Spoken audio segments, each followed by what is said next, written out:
오늘 본 말씀을 통하여서요, 요단강을 건너라라는 제목으로 함께 말씀을 나누려고 합니다. 여러분, 우리가 비전을 성취하기 위해서는 성공의 사다리라고 하는 것을 올라가야 하는 것을 여러분 알고 계십니까? 성공의 사다리 무엇이 있을까요? 첫 번째가 무엇일까요? 성공의 사다리 구원입니다. 구원. 아직 모르시나요? 예. 우리 G12 비전을 이루기 위해서는 성공의 사다리라고 하는 것인데 그 4단계를 올라가는 것을 이야기합니다. 첫 번째가 바로 구원이죠. 두 번째는 뭡니까? 네, 정차. 다 모르고 있나 보네요. 예. 또한 확립이라고 합니다. 세 번째는 제자화, disciples, 제자와 네 번째는 파송. 이렇게 4단계를 올라감으로 통하여서 우리가 G12 비전을 이루고 그 G12 비전을 통해서 열방을 회복하는 것, 그것이 여러분들이 지금 하고 있는 것입니다. 근데 이 4가지의 단계를 저는 출애굽 사건을 통해서 다시 이야기할 수 있다고 생각합니다. 출애굽 사건 다 아시죠? 그렇다면 구원은 무엇을 뜻할까요? 구원, 바로 애굽 땅에서 종되었던 애굽 땅에서 이제 구출되어진 사건, 그것이 바로 구원입니다. 왜요? 이 세상이라고 하는 사단에 의하여서 지배되고 있는 이 세상 가운데에서 우리가 전도를 통하여서 구원받는 것. 그렇기 때문에 출애굽 사건에서 이제 애굽을 탈출하는 사건을 구원이라고 이야기할 수 있습니다. 그러면 정착, 확립의 단계는 어느 단계일까요?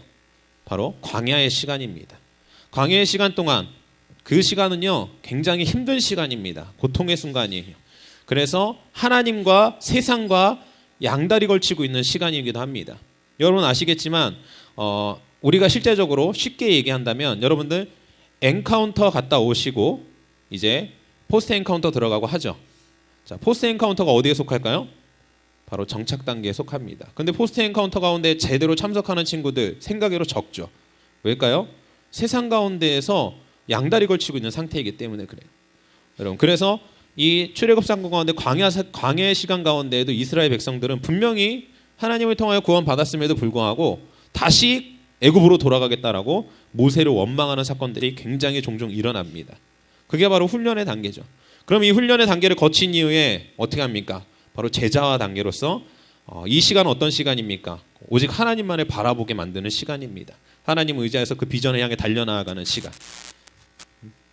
결국은 이 시기를 통하여서 이 시기는 이제 믿음의 행동을 할 수 있는, 믿음의 행동을 취하게 되어지는 그 순간들이라는 거죠.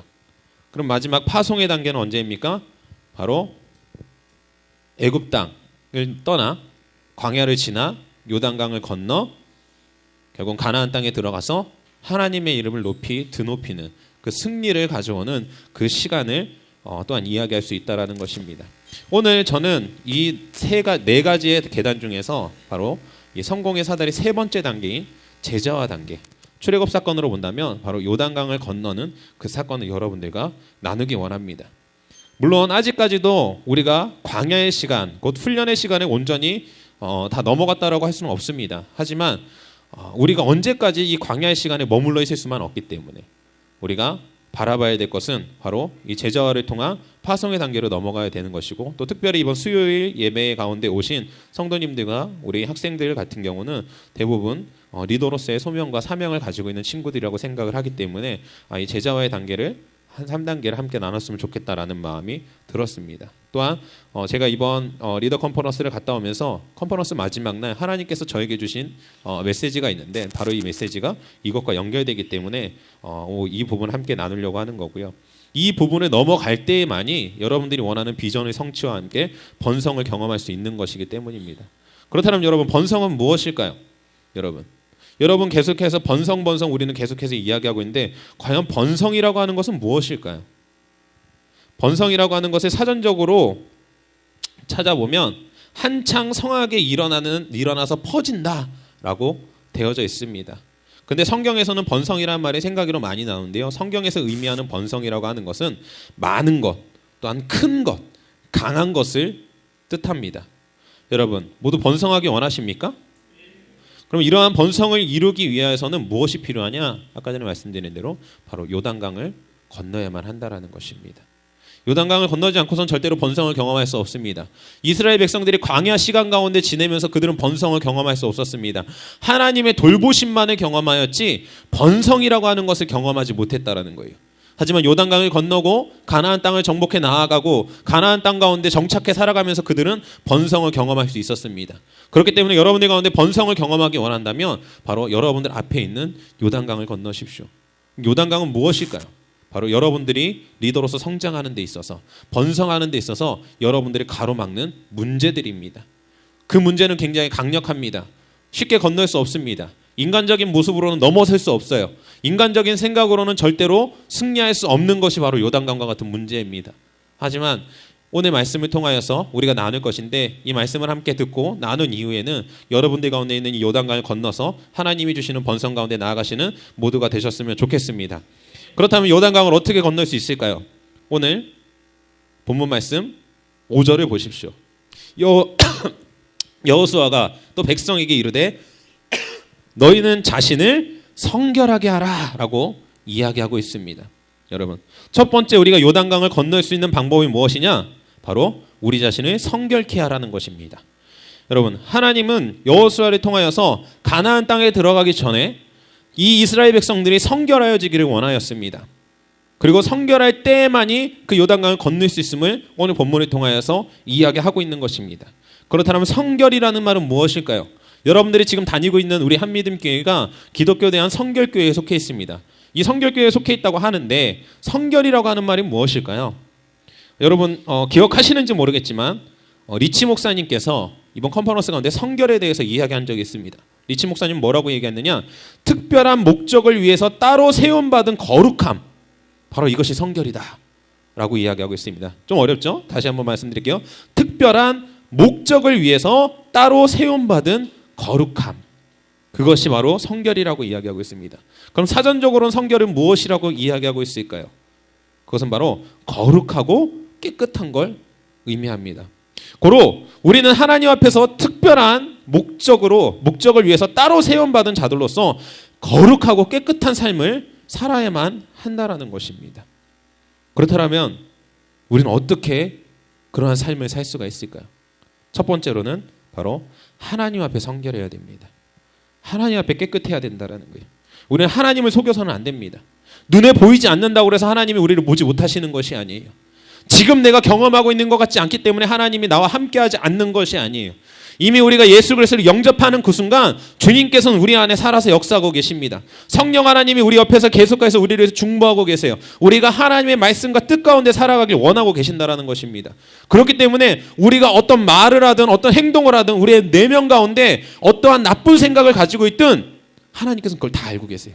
내가 내 입 밖으로 내뱉지 아니하였다 하여도 내 마음 가운데 품고 있는 그런 죄악들을 주님께서는 알고 계시다라는 거예요. 여러분, 주님 앞에 먼저 거룩하십시오. 성결하십시오. 주님 앞에 죄를 짓지 마십시오. 주님을 속이려 하지 마십시오. 내가 하나님을 속일 수 없습니다. 이 세상에 어떤 사람도 하나님을 속일 수 있는 사람은 없습니다. 인간은 속일 수 있어요. 사람에겐 거짓말할 수 있습니다.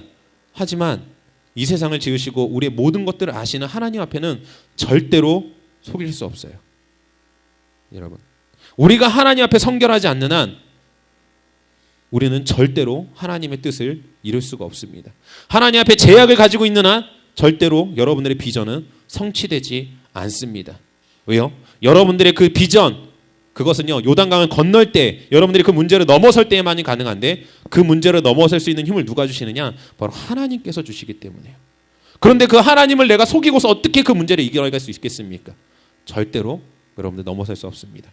또한 두 번째로는 바로 여러분들의 리더에게 성결하십시오. 여러분들 리더에게 거짓을 구하지 마십시오.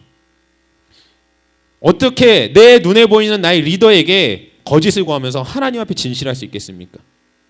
그건 말이 되지 않는 거예요. 나의 리더에게 거짓말을 이야기하고 있으면서 어떻게 내가 하나님 앞에 진실하다고 이야기할 수 있겠습니까? 여러분, 여러분의 리더 앞에 진실돼야만 해요.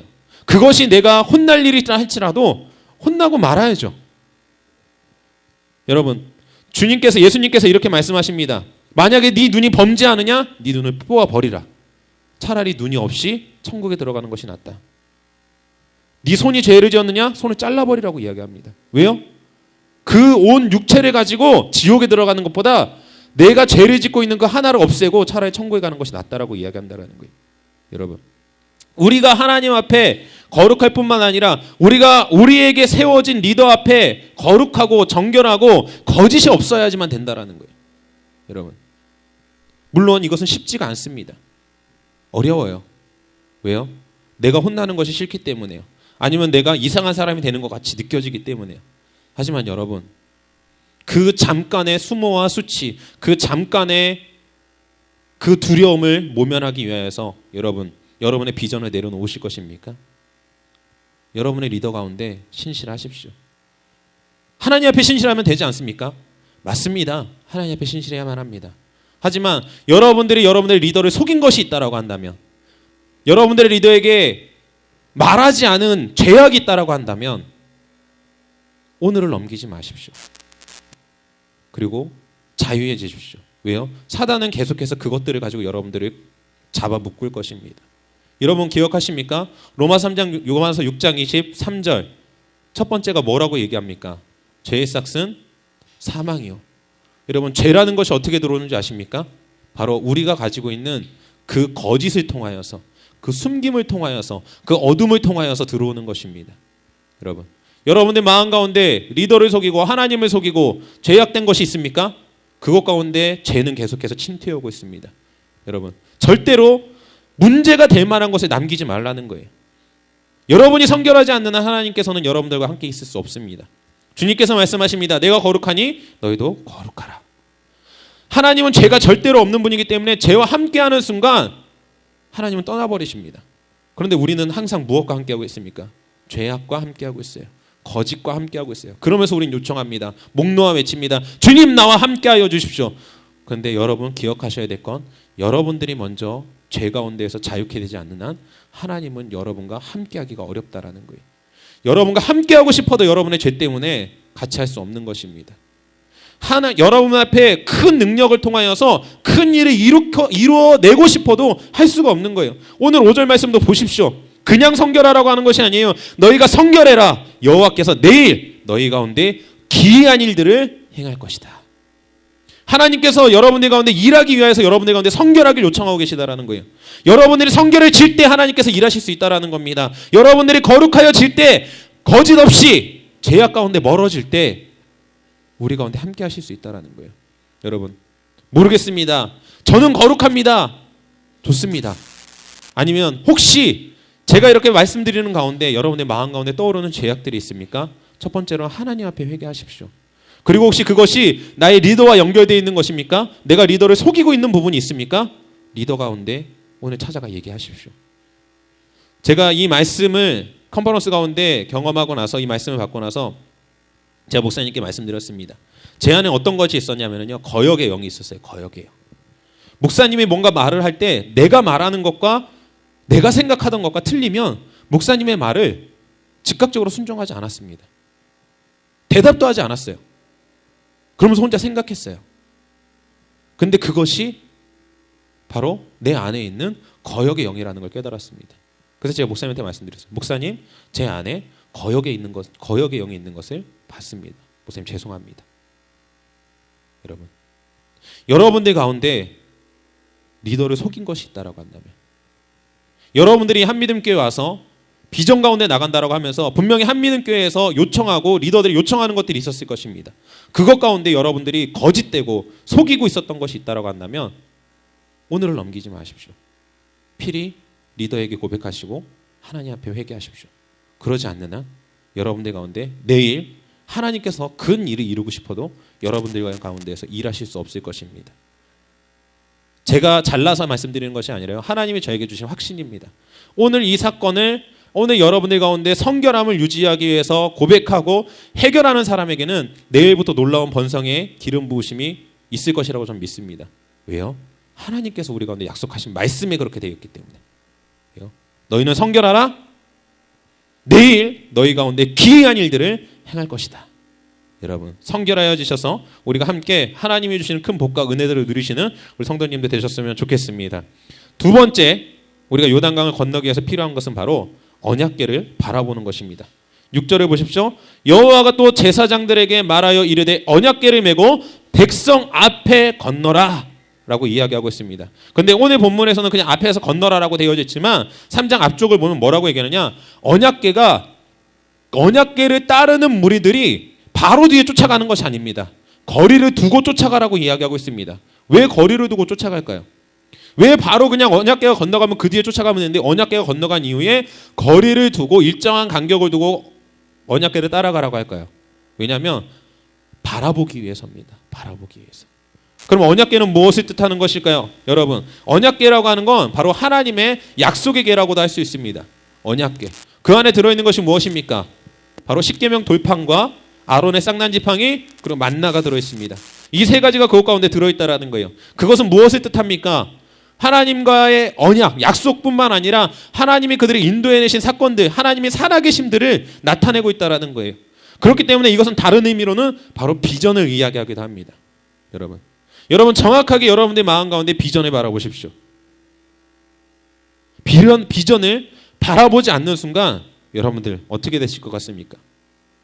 여러분들이 가야 될 방향을 잃고 말게 된다는 것이에요. 여러분 기억하십니까? 베드로가 배에서 잠을 자고 있었습니다. 제자들과 함께. 예수님께서 강물을 걸어오고 계십니다. 무리를 건너서 오고 계시죠. 베드로, 사람들이 놀랍니다. 귀신이다 소리칩니다. 하지만 예수님께서 말씀하십니다. 나다. 놀라지 말라. 베드로가 요청합니다. 주님, 나도 주님과 같이 그 무리를 걷게 하여 주시옵소서. 주님께서 말씀하십니다. 오라. 그리고 베드로는 용기를 해서 주님을 바라보며 걸어가죠. 하지만 갑자기 바람이 불고 파도가 칩니다. 그리고 베드로는 바라보던 시선을 다른 곳에 향하였고 어떻게 되었습니까? 물에 빠졌다라는 거예요. 바라보는 것이 중요합니다. 여러분, 우리가 하나님이 주신 비전을 온전히 바라봐야만 한다라는 거예요. 우리가 바라보지 않는 한 다른 곳으로 새어나갈 수밖에 없습니다. 근데 여기서 제가 한 가지 말씀드리고 싶은 것이 있습니다. 여러분이 바라봐야 될 건 가나안 땅이 아니다라는 거예요. 이게 무슨 말인지 아십니까? 여러분들이 바라봐야 될 건 가나안 땅이 아니라 바로 하나님의 약속의 말씀을 바라봐야만 한다라는 것입니다. 여러분들이 바라봐야 될 건 G12 가운데 숫자가 아니에요. 144, 1728, 2736이 아니라는 거예요. 바로 하나님께서 원하시는 뜻을 먼저 바라봐야만 한다라는 것입니다. 여러분들이 하나님의 뜻을 바라볼 때 그 바라봄을 통하여서 이루어지는 게 12이고 144고 1728이에요. 이해가 되십니까? 이스라엘 백성들이 가나안을 바라봤지만 가나안은 목적이었습니다. 들어가야만 하는 곳이었어요. 하지만 하나님께서는 가나안 땅을 바라보라고 얘기하지 않았습니다. 바로 요단강 건너편에 있는 가나안 땅을 바라보는 것이 아니라 그 앞에 지나가고 있는 하나님의 말씀을 바라보라는 거예요. 왜요? 그 말씀이 어디를 향하고 있어요? 가나안 땅을 향하고 있다는 거예요. 그렇기 때문에 여러분들이 조심해야 될 것이 있습니다. 이거는 컨퍼런스 가운데에서도 얘기했던 거예요. 버트 목사님께서 말씀하셨을 것입니다. 여러분 세론이 몇 명입니까? 부끄러우세요? 부끄러운 일이 아니에요. 여러분들이 비전 가운데 있다라고 한다면 그 숫자는 중요한 것이 아닙니다. 왜요? 그 비전 가운데 살아갈 때 하나님께서 그 숫자를 채워주실 것이기 때문에요. 여러분. 근데 우리는 무엇을 먼저 생각합니까? G12 하면 12, 144명, 1728명. 아니야, 나는 2736명을 할 거야. 여러분, 숫자보다 중요한 건 바로 하나님께서 여러분들 가운데 원하시는 뜻입니다. 그 뜻이 무엇입니까? 너희는 모든 족속으로 제자를 삼아 아버지와 아들과 성령의 이름으로 세례를 베풀고 내가 너희에게 분부한 모든 것을 가르쳐 지키게 하라. 이게 바로 우리의 비전이 되어야만 하는 거예요. 이게 우리의 비전이 될 때에 우리가 이 마음을 품을 때에 지금 당장 내 모습을 바라보는 것이 아니라 바로 이 G12 비전을 통하여서 12, 더 나아가 144, 1728을 그때 일어나가는 겁니다. 그 숫자를 바라보고 있어서는 안 돼요. 가나안만 바라보다 보면 하나님의 말씀을 놓치게 되어져 있습니다. 우리 가운데 붙잡아야 될 건 가나안이 아니라 바로 그 숫자가 아니라 하나님이 주신 비전, 곧 모든 세상을 하나님의 말씀 가운데 구원하는 바로 그것이 우리 가운데 비전이 되어야 될 줄로 믿습니다. 그렇게 할 때 우리는요 다른 곳으로 빠지지 않아요. 다른 곳을 바라보지 않기 때문에 온전히 비전만을 바라보기 때문에 하나님이 우리를 통하여서 그 요단강을 건너게 하실 줄로 믿습니다. 그럼 세 번째로는 어떻게 해야 될까요? 7절을 보십시오. 여호와께서 여호수아에게 이르시되 내가 오늘부터 시작하여 너를 온 이스라엘 목전에서 크게 하여 내가 모세와 함께 있던 것 같이 너와 함께 있을 것을 그들이 알게 하리라. 이것은 무엇입니까? 바로 리더십을 세우라는 것입니다. 여러분, 요단강을 건너기 위해서는 여러분들 리더십을 세워야만 합니다. 개발해야만 합니다. 왜요? 하나님께서는 우리를 모두 리더로 부르셨기 때문에. 우리가 리더십을 세우지 않는 한 우리가 여전히 그냥 여린 신자, 그냥 초신자와 같은 마인드를 갖고 있는 한 여러분 절대 하나님이 주신 비전을 우리는 성취할 수 없어요. 우리는 우리의 리더십을 개발해야만 하고 세워나가야만 합니다.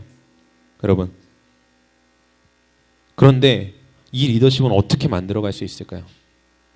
리더십을 개발하는 가장 좋은 방법은 먼저 멋진 제자가 되면 됩니다. 여러분, 리더십을 세우기 위해서는요, 가장 먼저 가장 멋진 제자가 되면 돼요.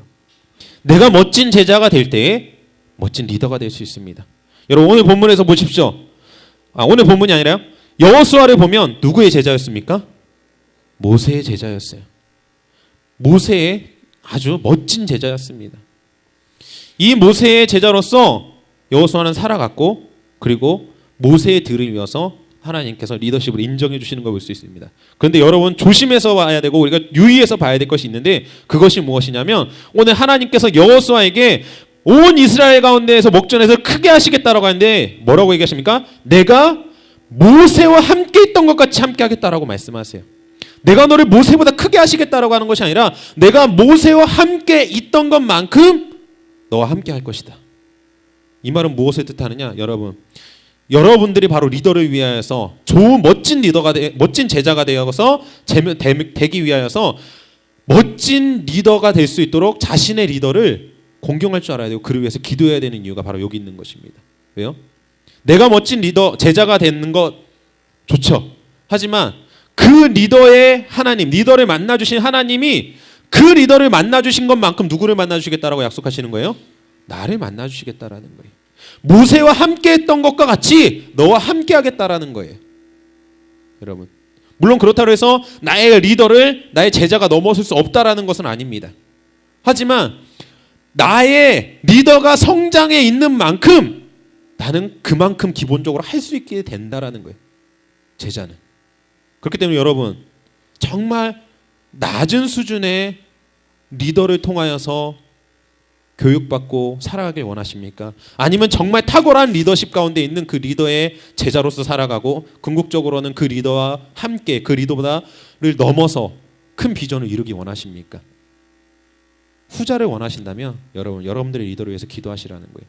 여러분들의 리더가 만나는 하나님, 그 하나님을 여러분들이 만나게 되어져 있기 때문에 여러분, 리더를 위해서 기도해야 되는 이유가 이겁니다. 여러분, 실제로요, 여호수아는요 기도의 사람이었습니다. 여호수아는 하나님 앞에 철저하게 기도하던 사람이었어요. 출애굽기 33장을 보면 성막에서 모세가 하나님과 정말 친구와 대화하듯이 대화하는 사건이 일어납니다. 그리고 모세는 그 성막 가운데서 돌아가요. 하지만 유일하게 그 성막에 남아있던 한 사람이 있습니다. 그게 누구냐? 바로 여호수아였어요. 여러분, 생각해 보십시오. 여호수아가 그 자리에서 무엇을 하고 있었을까요? 저는 그렇게 생각합니다. 여호수아는 분명히 그곳에서 하나님 앞에 기도했을 것이다. 무엇을 위해서 기도했을까요? 바로 자신의 나라 이스라엘과 바로 자신의 리더인 모세를 위해서 기도했다라는 거예요. 여러분들도 기도하실 때 여러분들을 위해서 기도하는 거 좋습니다. 하지만 바로 여러분들의 리더를 위해서 철저하게 기도하십시오. 리더의 기도를 절대 빼먹지 마십시오. 왜요? 여러분들의 리더가 경험하는 하나님이 곧 여러분들의 하나님이 되어질 것입니다. 고로 여러분들의 하나님, 여러분의 리더가 경험한 그 하나님이 크면 클수록 여러분들도 그 하나님을 경험할 수 있게 된다라는 거예요. 왜요? 지금 오늘 본문 가운데 말씀하고 있지 않습니까? 하나님께서 온 이스라엘 목전에서 너를 크게 할 것인데 내가 모세와 함께 있던 것 같이 너와 함께 할 것이다. 이 말은 무엇입니까? 바로 여러분들의 리더와 함께 하는 것 같이 여러분들과 함께 하겠다라는 거예요. 여러분들의 리더가 하나님과 동행하고 있지 않다. 여러분들 동행할 수 없어요. 여러분들의 리더를 위해서 기도하십시오. 여러분들의 리더가 하나님 앞에 바로 서는 만큼 바로 여러분들이 그것들을 경험하게 될 것이기 때문이에요. 여러분, 제가 오늘 3가지를 말씀드렸습니다. 우리가 이 비전을 이루기 위해서는 4가지 성공의 계단을 올라가야 된다고 말씀드렸어요. 첫 번째, 구원, 확립, 제자와 파송. 그것 가운데서 제가 이 제자화에 대해서 말씀을 드렸습니다. 이 제자라고 하는 건 하나님만을 바라보고 문제 가운데 그 문제에 흔들리는 것이 아니라 오직 믿음 가지고 그 문제를 넘어서는 거예요. 그럼 그 문제를 어떻게 넘어선다고요? 첫 번째, 성결하십시오. 하나님 앞에 성결하고 여러분 리더 앞에 성결하십시오. 두 번째, 언약궤를 바라보십시오. 바로 비전을 바라보는 것입니다. 다른 것이 아니에요. 이 비전은요, 숫자가 아니에요. 숫자는 목표입니다. 어쩌면 목적이라고 할 수 있어요. 목표라고 할 수 있어요. 하지만 우리가 정말 바라봐야 될 건 바로 하나님이 우리 가운데 말씀하신 그 지상명령이라는 거예요. 이 땅을 정복하는 것, 이 땅 가운데 리더로서 하나님의 말씀을 증거하는 것, 이것을 바라보십시오. 세 번째는 무엇입니까? 바로 여러분의 리더십을 세우십시오. 근데 여러분의 리더십은 어떻게 만들어진다고요? 여러분들이 세워나가는 것이 아닙니다. 분명한 리더십은, 제가 이걸 빼먹었네요. 하나님께서 말씀하십니다. 오늘부터 시작하여 너를 온 이스라엘 목전 가운데서 크게 하시겠다. 너는 큰 인물이다라고 얘기하지 않으세요. 크게 하시겠다라고 말씀하십니다. 이해가 되십니까? 리더십은 하나님께서 세워주시는 거예요. 근데 그 하나님은 어떤 하나님이에요? 나의 리더가 경험한 하나님입니다. 내 리더가 경험하는 만큼 내가 경험할 수 있는 거예요. 내 리더가 하나님을 크게 경험하면 크게 경험할수록 나는 크신 하나님을 경험하게 될 것입니다. 그렇기 때문에 리더십을 개발하는 것은 먼저 제자가 되어서 나의 리더가 정말 하나님 앞에 신실하고 큰 인물이 될 수 있도록 중보하며 그를 돕는 자예요. 왜요? 여호수아가 그랬기 때문에. 모세를 섬기던 그. 실제로 이 구약에서는 뭐라고 얘기합니까? 여호수아를 향하여서 제자라고 이야기하지 않습니다. 종이라고 이야기합니다. 여호수아는 모세의 종이었어요. 그가 잘 되고 그가 성장하기를 계속 바랬던 자입니다. 여러분들 모두가 이 세 가지를 지켜 행함으로 여러분들의 문제를 넘어서 이제 궁극적으로 우리가 바라보고 있는 그 GTL 비전을 향해 온전히 달려나가 하나님께서 원하시는 그 뜻, 12명의 제자를 세우고 144를 이루고 1728을 넘어 2736명의 제자를 삼는 여러분들이 되기를 축복합니다. 이 시간 같이 기도하길 원합니다.